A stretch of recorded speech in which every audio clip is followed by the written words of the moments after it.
किसी सूरत में रशिया और चाइना ईरान में हथियारों की कमी नहीं होने देंगे। देखिए, आप ये सोच रहे हैं, अगर बड़े सारे सवाल जो डोनाल्ड ट्रंप और पार्टी जो है इनकी एडवाइज़र्स की पार्टी, ये जो है ये सोच रही थी कि ईरान की मिसाइल ख़त्म कर देंगे।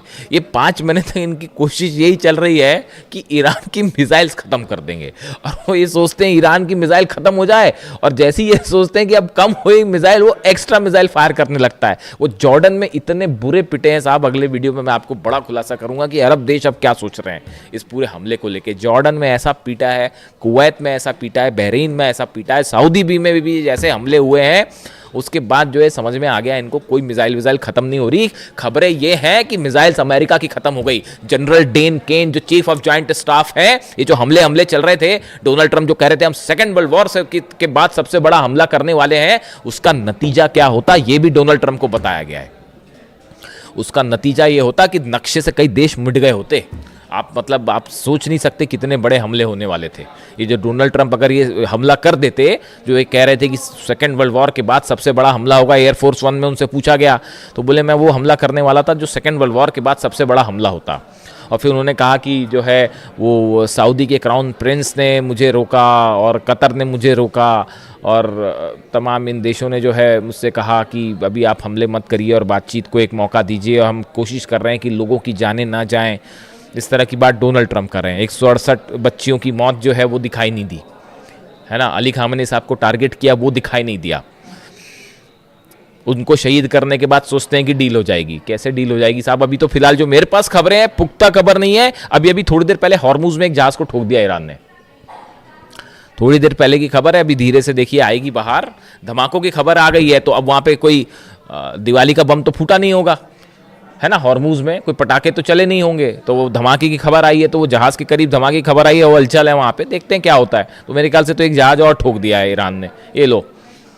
तो अब हालात ये है, देखिए मामला ये है कि ये चाइना और रशिया किसी भी सूरत में ईरान के मिसाइल पावर के लिए जो मटेरियल सप्लाई है, टेक्निक ईरान के पास है। लॉन्ग रेंज मिसाइल्स बनाने में जो है वो ईरान बैलिस्टिक मिसाइल्स बनाने में, अपने टारगेट अचीव करने में कोई मुकाबला नहीं है। ना फतह का, ना खुर्रमशहर का, ना सेजिल का, कोई मुकाबला ही नहीं है।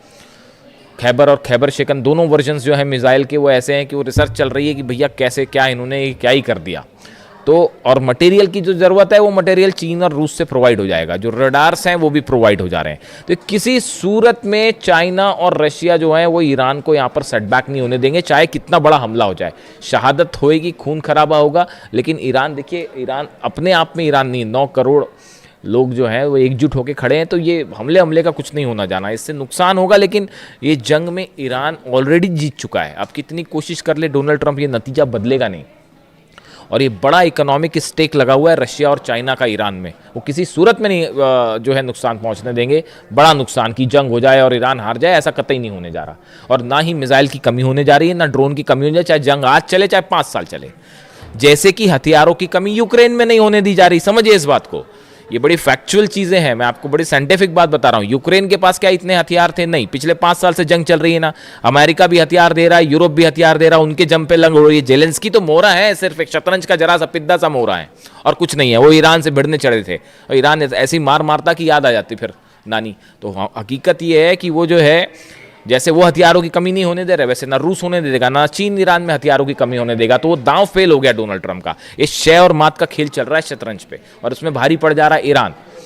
तो वो हथियारों की कमी होने नहीं देगा। तो अब और जंग करना जो है वो तो हौसले की बात है। वो ईरान में कूट कूट के भरा हुआ है, ईरान की लीडरशिप में कूट कूट कर भरा हुआ है। उसी का नतीजा है कि ये जो हो रहा है। तो पहली चीज़ तो ये जो हथियार पहुंचे हैं वो फिर एनालिसिस हो रहा है कि चीन ने क्या पहुंचा दिया भैया, पहली बात ये। दूसरी, इस तरह भी खबरें हैं कि रशिया से भी कुछ पहुंच गया मटेरियल नया, उसको लेकर जैसी कंफर्मेशन आएगा मैं आपको बताऊंगा। इस तरह की खबरें हैं कि मिसाइल से जुड़ा कई सामान जो है वो रूस की तरफ से भी ईरान भेज दिया गया है।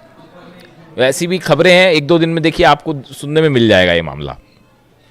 इसके अलावा हॉर्मुज में जहाज़ की खबर मैंने आपको बताई। इसके अलावा देखिए बड़ी खबर एक ये भी है कि इजराइल ने बताया जा रहा है कि नेतन्याहू और डोनाल्ड ट्रंप के बीच फिर से बात हुई है, और ये जो पहले स्ट्राइक का प्लान था, जो नेतन्याहू अमेरिका गए, सब कुछ मामला सेट करके आए थे, पीट हेग्सेथ को समझा के आए थे कैसे हमले करना है और कैसे तबाही मचाना है, सब कुछ मामला जो है वो सेट हो गया था। लेकिन उसके बाद जो है एंड टाइम पे स्ट्राइक वापस हो गई, तो नेतन्याहू फिर नाराज़ बताए जा रहे हैं। अब वो फिर कोशिश कर रहे हैं कि किसी तरह से तैयार किया जाए हमला करने के लिए। तो वो बताया जाता है कि इजराइल ने जो है, नेतन्याहू ने इस तरह की बात की है डोनाल्ड ट्रंप से कि देखिए आप जो भी करें, हमला करना है हमला करो, डील करना जो करना करो, लेकिन इजराइल के इंटरेस्ट पूरे होने चाहिए, चाहे वो मिलिट्री के लिहाज से हो, चाहे सिक्योरिटी के हिसाब से हो, चाहे इकॉनमी के हिसाब से हो, हमारे पूरे इंटरेस्ट को सेफ रख के जो काम करना है वो करिएगा। तो इस तरह से एक बार फिर थोड़ी मनमुटाव वाली खबरें आ रही हैं डोनाल्ड ट्रंप और नेतन्याहू के बीच में। खैर देखते हैं उसका जो भी हकीकत होगी। अभी फिलहाल इस खबर से सनसनी है और ब्रिटेन की इकॉनमी को बड़ा नुकसान हो रहा है, वो बाबल मंदेब और हॉर्मुज बंद होने के चलते। वह उसमें चलिए इकोनॉमिक एस्पेक्ट है, मैं उस पर अलग से आऊँगा, लेकिन फिलहाल इस खबर ने पेंटागन और न्यूयॉर्क में, खासतौर पर न्यूयॉर्क में जो एक्सपर्ट्स की कई थिंक टैंक्स होते हैं जो न्यूयॉर्क से ऑपरेट होते हैं और कुछ वॉशिंगटन में, सब में सनसनी फैला रखी। जो भी अपडेट होगा आप तक पहुंचाऊंगा। वीडियो कैसा लगा कमेंट करके ज़रूर बताएं। Thank you so much.